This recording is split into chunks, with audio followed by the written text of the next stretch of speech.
চট্টগ্রামে একটি নাটকের শুটিং করতে গিয়ে গুরুতর আহত হয়েছেন ছোট পর্দার জনপ্রিয় অভিনেত্রী তানজিম সাইয়ারা তটিনী। তথ্যটির সত্যতা নিশ্চিত করেছেন তার সহশিল্পী তৌসিফ মাহবুব।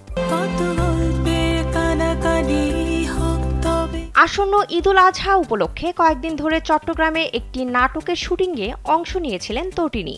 রোববার সন্ধ্যা 7:30টার দিকে অসাবধানতাবশত সেটের একটি ভারী লাইট স্ট্যান্ড তটিনীর ওপর পড়ে যায়। এতে মাথায় গুরুতর আঘাত পান তিনি। দ্রুতই তাকে কাছের ম্যাক্স হাসপাতালে ভর্তি করা হয়।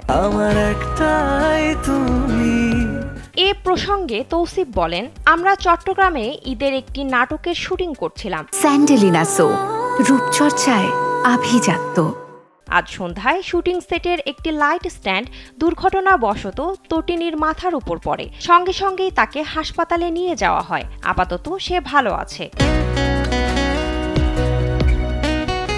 চিকিৎসকরা জানিয়েছেন, মাথায় আঘাত পাওয়ায় তটিনীকে বর্তমানে সম্পূর্ণ বিশ্রামে থাকতে হবে। তাকে পর্যবেক্ষণে রাখা হয়েছে এবং আপাতত কথা বলতে নিষেধ করা হয়েছে। হাসিব হোসেন রাখি পরিচালিত মন মঞ্জিলে নামের নাটকের শুটিংয়ের জন্য চট্টগ্রামে গিয়েছিলেন তৌসিফ ও তটিনী। সেখানকার লেডিস ক্লাবের পাশে অবস্থিত এক বাংলোতে এই দুর্ঘটনার শিকার হন এই অভিনেত্রী। বিনোদন ডেস্ক, কালবেলা।